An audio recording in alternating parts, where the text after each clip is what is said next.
There we go. Hello, I'm Jo Linsdell, and joining me today is Khalid Muhammad. Hi. Hello, how are you, Joe? I'm good, thank you.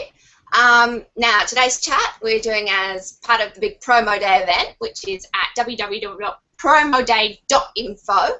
It's a completely free event. If you've still not registered, you still have time. A lot of the action's already happened, but you can try and play catch up a bit. So go over to the website and register now and hop into the forums and get involved in everything. Now, Khalid, start off, tell us a little bit about yourself. I'm kind of an odd person. I grew up in one part of the world, and now I live in a different part of the world. That's like me. Yeah. Odd people. I grew up in the U.S. And spent most of my life there, so I have U.S. values. And now I live in a completely Muslim country, and the culture shock is quite interesting when you come out of the Western world and settle in a country like this. But it makes for an interesting perspective when you start looking at how Pakistan works and how the country actually operates as compared to what we're used to in the Western world.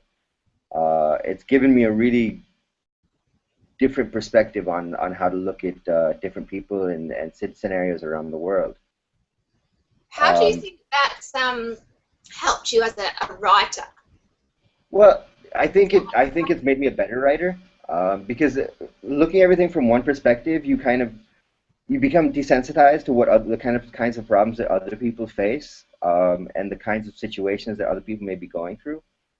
When you actually live it, you get to see the other side of the story.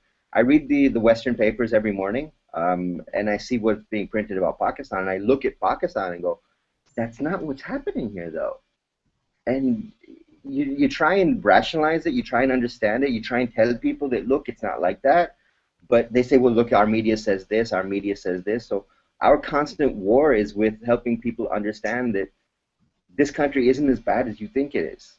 And if you ever take the time out to visit, you'll find out that Pakistan is nowhere near what the media says it is. It's changed my writing because my perspective on the world was very black and white. There's this way to do things, and there's no other way to do it. But after 17 years in Pakistan, you have to believe there are so many other ways to do things, because otherwise this country wouldn't exist today. Oh, and I think so now, your book, actually, Agency Rules. Tell us a bit about that, because that's linked in with all of this. Yeah, Agency Rules actually is, it starts in the 1990s, right after the Afghanistan war ended with the Soviets. And what you find is that Pakistan at that point in time was going through a very interesting struggle.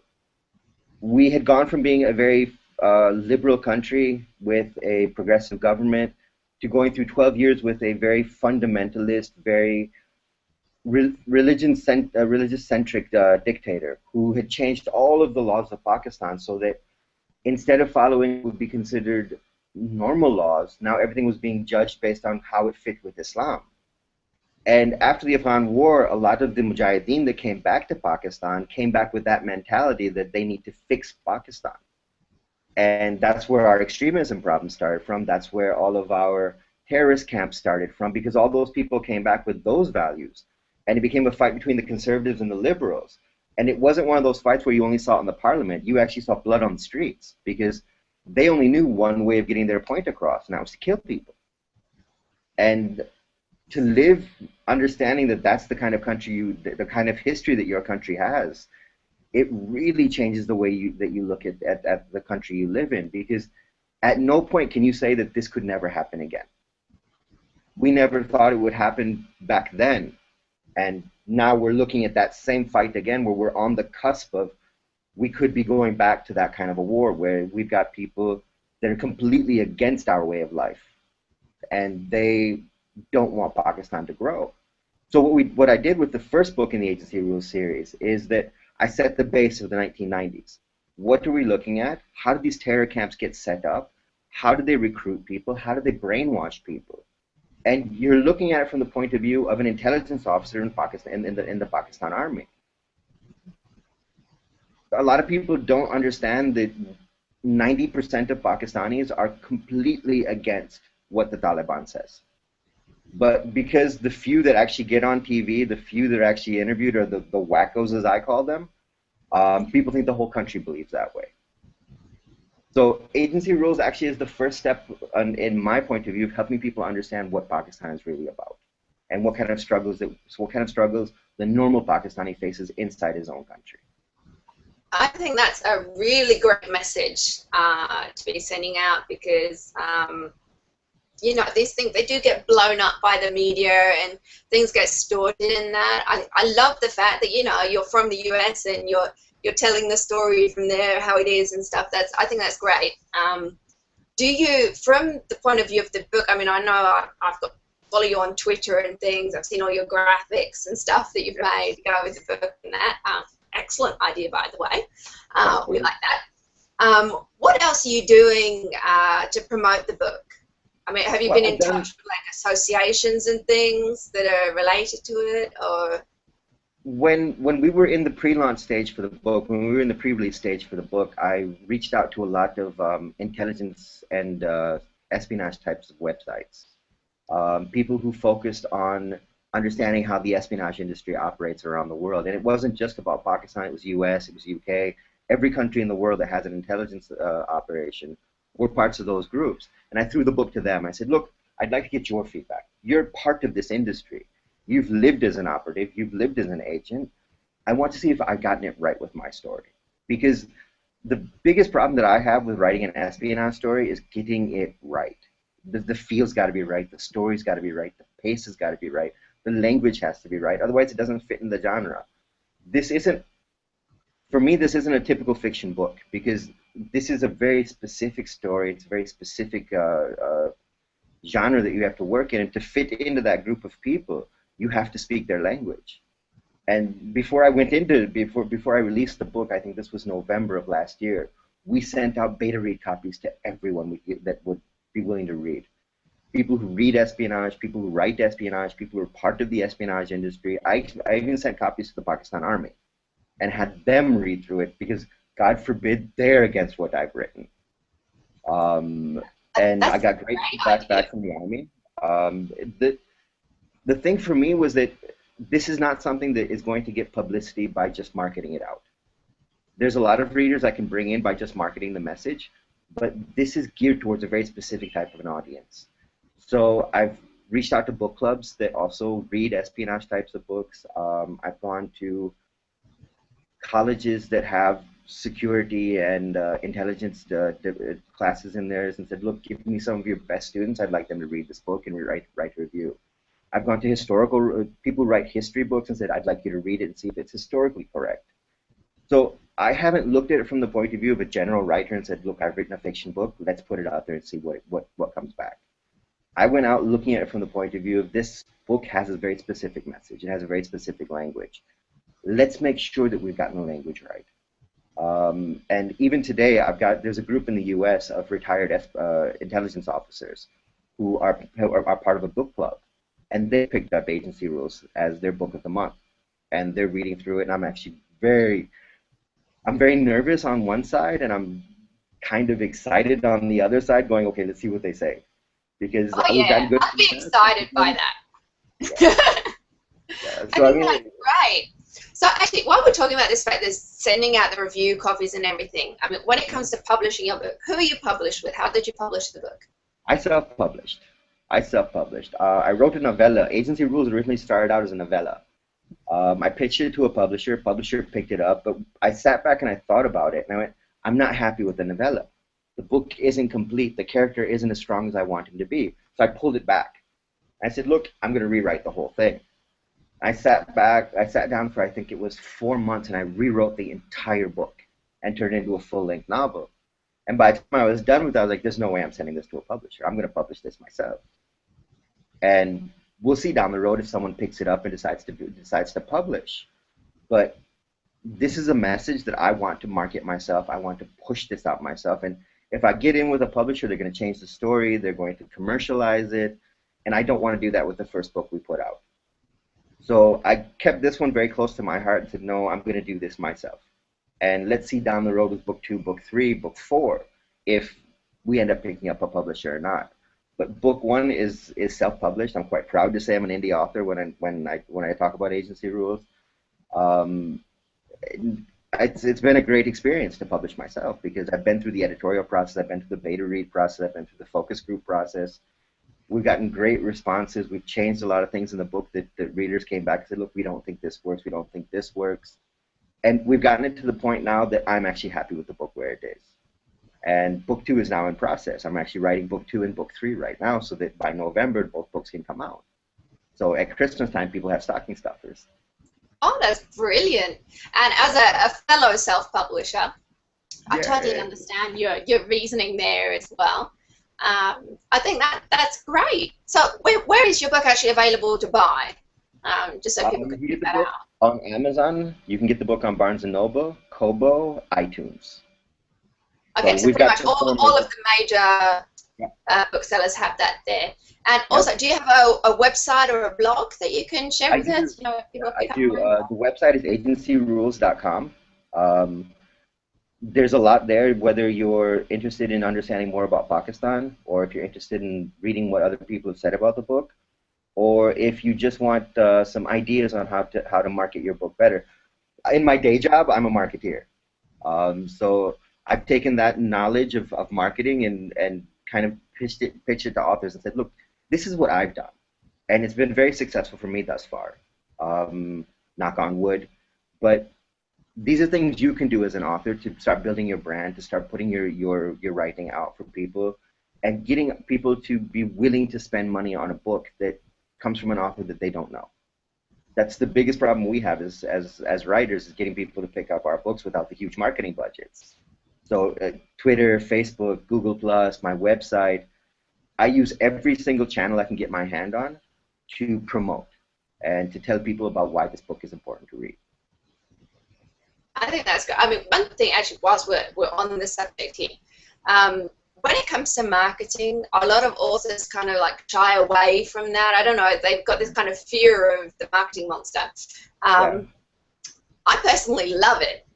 You know, I'm full in, I'm a complete social media junkie, so I'm on all the sites and everything. But as an indie author, it's incredibly important to pull on these free resources. I mean, you know, Facebook is huge, Twitter is huge, Google Plus is huge. I mean, we're talking about millions and millions of people on an international scale who are using these things daily. You know, that's your audience there at your fingertips. I mean, years ago, authors would have paid thousands of dollars, you know, to be able to have those kind of opportunities, because, you know, even up till fairly recently, you know, we're not going that far back, it was all about, you know, going to the bookstores, and you actually had to do the book signing and things, but then you were limited to that handful of people that came to your event on that day. Now, if you do a virtual event, I mean, this hangout that we're doing now is being live fed to YouTube. So it can then be shared on all of the social media channels. It can be embedded into your website and your blog. So you get all that extra friction from it as well, and it's completely free. Well, see, this is what I don't understand. I mean, authors need to be embracing this, and not just indie authors either. You know, it's one of those things that marketing is part of the process, regardless of how you publish. So whether you're a self-publisher like us, or if you're going with small presses, or if you're with one of the big traditional publishers. You know, publishers these days, even when you pitch them, one of the things that they'll be asking you is about your marketing plan. You know, they'll want to know if you're active on social media and you already have a kind of author brand behind you. Because when it comes down to it, even a traditional publisher, if they have two manuscripts that they're looking at, both of them are good, you know, and everything, they're going to pick the one that the author already has some author branding behind them. Yep, very true. You know, that they will pick the one that already has a readership, they're ready for the product. Then they're not going to go out of the two with the one that doesn't have anything. You know, so it plays a role regardless of how you publish. And so I think it's very important that authors embrace this side of it. Plus, it's fun, you know. You get to connect with people. It is fun. Yeah.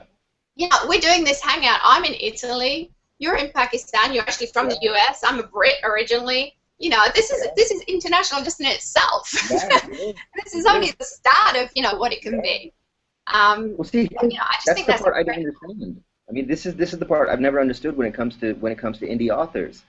When we don't have the budgets to be able to go out and spend for the print ads and for the billboards and go out on book tours, and you're talking about huge investment that goes in. When you've got all these free tools to work with, where you can, Facebook alone is over 1 billion people. Facebook alone is over 1 billion people. And if you learn how to market right on Facebook, you don't need another tool. You couple that with a great author website that showcases your writing, has excerpts from the book, has nice graphics that people can share, and all of a sudden you've given everyone a tool to go out and talk about your writing with. But so many indie authors, and I don't mean to bash anyone when I say this, but so many indie authors are so scared to go out there and do it.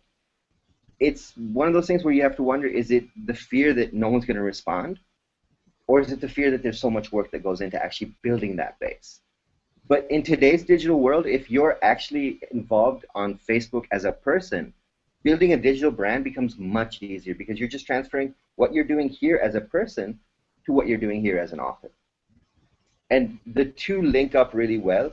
You can bring in Google+, you can bring in Twitter. I mean, you see what I do on Twitter and on Facebook. There's a lot of interesting topics I talk about. Sure, there's some frivolous things I throw out there, but the whole point is helping people understand where my message is coming from. It's generated really good sales for us. It's generated a lot of buzz for agency rules. And there's no way that if a publisher was looking at agency rules, they would go, well, we don't think he's actually viable because, well, he doesn't have his own brand. We've established a great brand in a matter of 5-6 months, and it's all been through social media.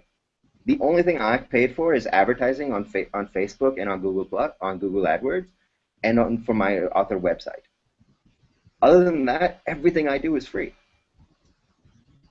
Yeah, I'm a frugal girl too. In fact, I think other than the books that I did before it was a free service on Amazon, I used to pay the $25 for the expanded distribution of my books.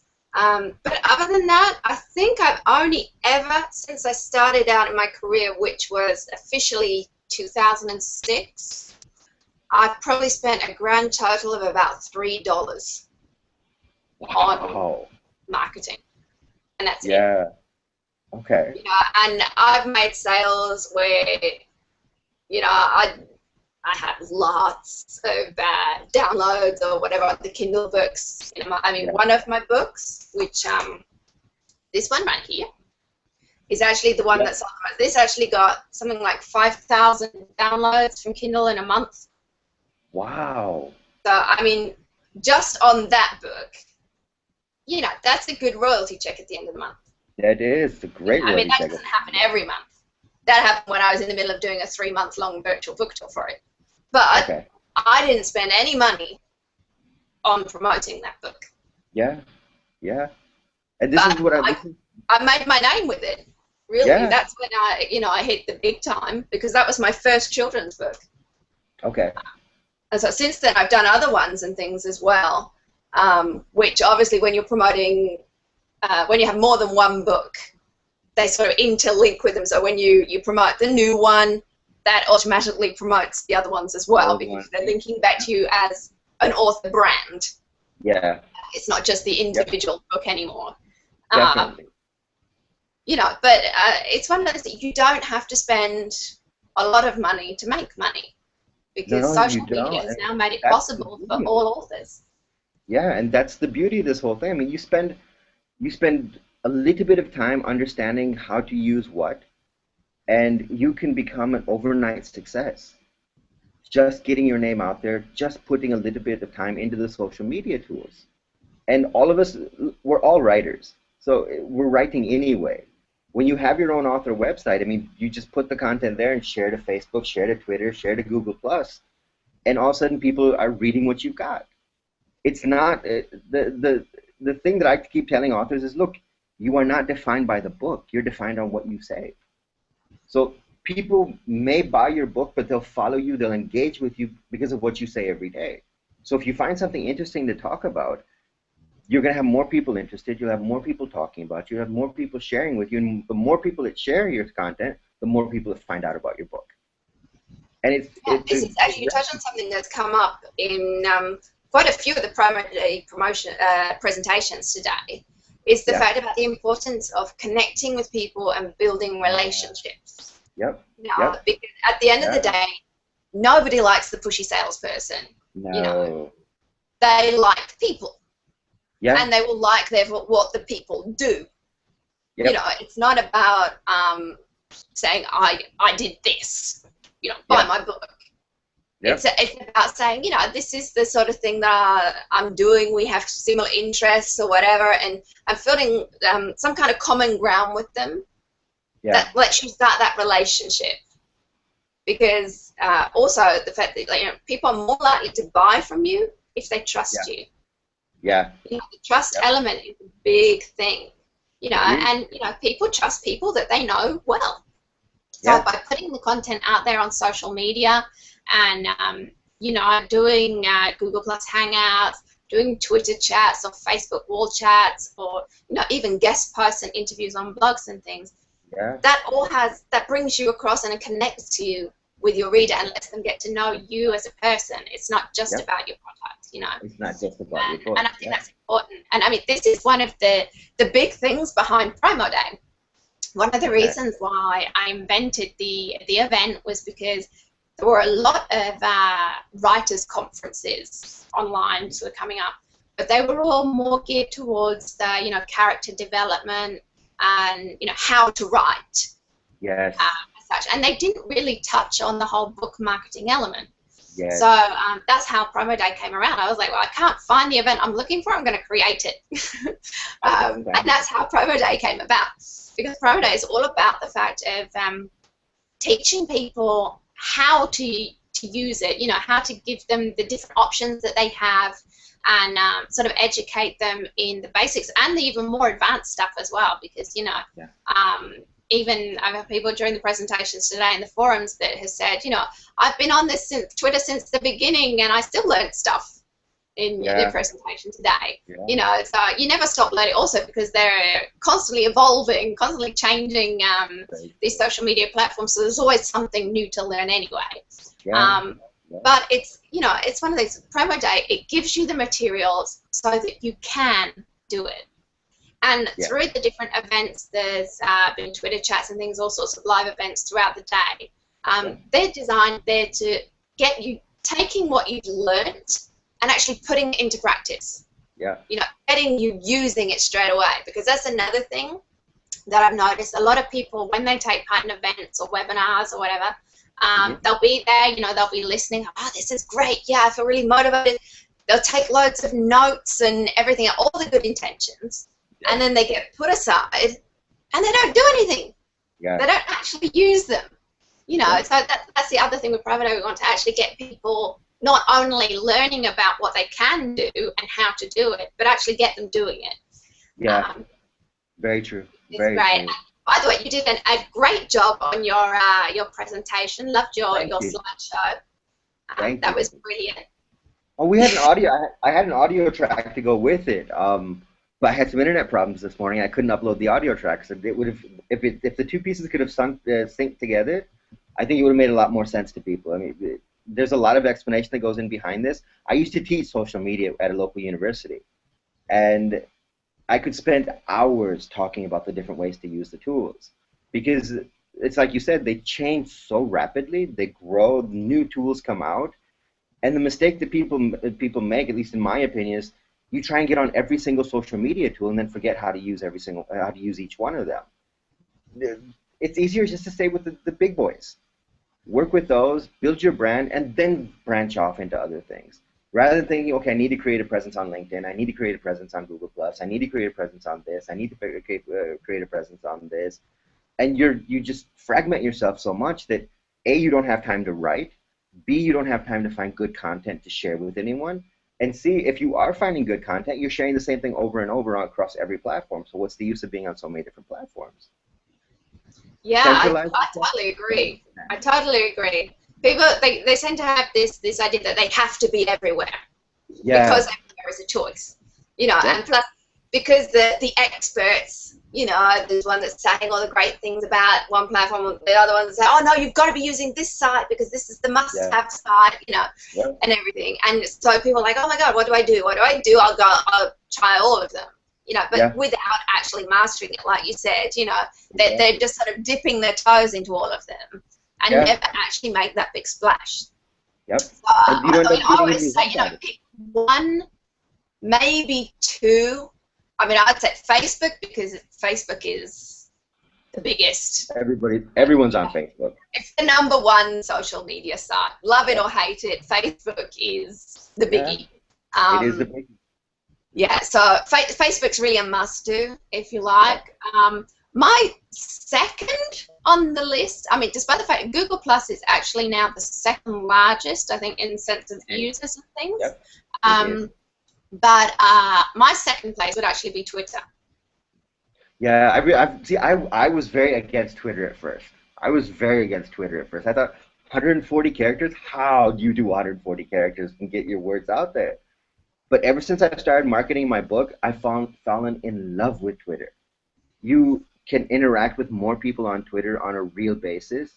You can get more exposure. You can get more interest. You can reach more groups. Facebook is great.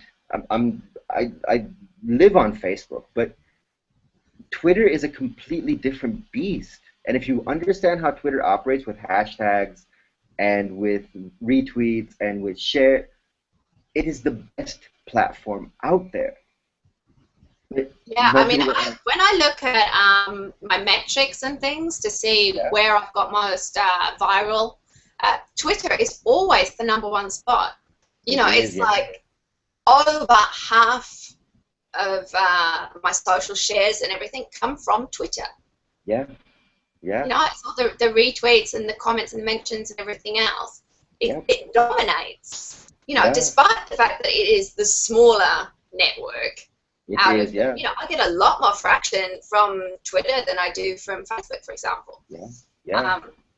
And also the fact that it has a different setup. I mean, Facebook is more limited in the sense that you have to friend people, and from that point of view, whereas Google Plus and Twitter are open. You know, you can contact whoever. You don't have to have already knowing them to be able to contact them and stuff. So that opens up to broader things there, which has its pros and its contras to it as well. But also on Twitter, I mean, if you do want to do one-on-one, you have the direct messages, you know, which would be like the Facebook inbox feature, for those of you that aren't familiar with Twitter. Where you can send just a one-on-one private message between you. You can also limit the visibility of your tweets just by the way that you format your tweet. Yeah. Because if you start with the little @ symbol and the username, then the only people that are going to see that tweet are people who have you and the person you are tweeting in common. They have to be following both of you to be able to see that tweet. Exactly. This is something that a lot of people don't know, but it's actually very important for your Twitter marketing. You know, if you are going to start by tagging the person at the beginning of your tweet, know that not everyone is going to see that tweet. Okay, so if you want everyone, the whole public of Twitter, to be able to see that tweet, then you either have to put a little full stop before you do the @ sign, which is enough to get it showing up on public, or you need to include that tagline a little further down in your tweet. Now, there's lots of other things that I could share about formatting your tweets and things that you can do there. But for that, you have to hop over to the How to Be Twittertastic webinar that is happening today at Promo Day. Or you have to check out my soon-to-be-released book under the same title, How to Be Twittertastic, which is due for release on 1st of July. Cool. So that's going to have lots of stuff in there as well. There is a book I'm going to pick up. That's great. Well, thank you very much for joining me. This has been fun chat. It And has, yeah. is there anything else you want to share? Anything else you want to say before we sign off today? Well, as dumb as it sounds, there is that the plug at the end for the book. Agency rules Plug is away. something. Well, look, I mean, it's one of those things where this, like I said before, agency rules isn't your traditional fiction book. It's not written out there. It's not written for you to help you escape into a different world. With Pakistan in the headlines every single day, you need to understand what's happening in that country and how did it get to where it is. There's a lot of pundits out there that will say, "Oh, this is what's happened, and this is what's happened, and this is why." But realistically, and not to step on anyone's toes, no one's telling the real story. And what we've done with agency rules is we've actually gone to the ground. And I mean, I've actually gone to the terror camps. I've actually seen where suicide bombers are trained at. I've seen where these people have literally slit people from head to toe. It is a horror to deal with. And to understand that this kind of thing is being done in any part of the world, forget that it's Pakistan, but it's happening in any part of the world, is very fearful, it's very disgusting, because it's against humanity. To understand that, you need to kind of step away from the media, you need to step away from the pundits and read the story from a Pakistani point of view, from someone who lives it every day. And when you understand it from our point of view, all of a sudden you understand Pakistan better. And it changes the way you think about this country. It changes the way you understand why things happen. And my plug for everybody is, look, it's easy to say we're a terrorist country. It's easy to say that we're bad people, but you can say that about any country in the world. It's very easy to arbitrarily make that decision based on what you see. But like I keep telling people, the only way you're going to understand countries is by traveling to them. Well, the other way to understand them is by reading about them. And agency rules, for the people that have read it so far, they've all come back with one line. It's changed the way I think about Pakistan. And for me as an author, first-time author, that's a huge coup for me. So I've got book 2, book 3, and book 4 in process, and it's just going to expand on the story. And I made sure that I started from the point where extremism and terrorism started in Pakistan, not from where we are today. And we'll take you through the process, but Agency Rules is a great series. It is on the level of John le Carre. It's on the level of Frederick Forsyth. And this isn't me saying this. This is people who've actually read it and written reviews for it. They've said, this is the level this book is at. And I would say that anyone who's interested in spy thrillers, this is the book you read. That's great. And to be honest, if you have other people who have read the book that are saying the book is great, I mean, to be honest, as an author, you don't really have to say anything yourself, because when people are out there and they are selling your book for you, because they're like, yeah, I've read it, it's great. So that's fantastic. Congratulations on that. Again, the website is agencyrules.com. I got that right? Yeah, agencyrules.com. Brilliant. Well, thank you very much for joining me today. It's been a great chat. We've covered all sorts of different things. Thank you also to everyone who's been watching and following along. And for everyone else, you still have a little bit of time. Hop over to promoday.info right now and join in all the fun. See you soon.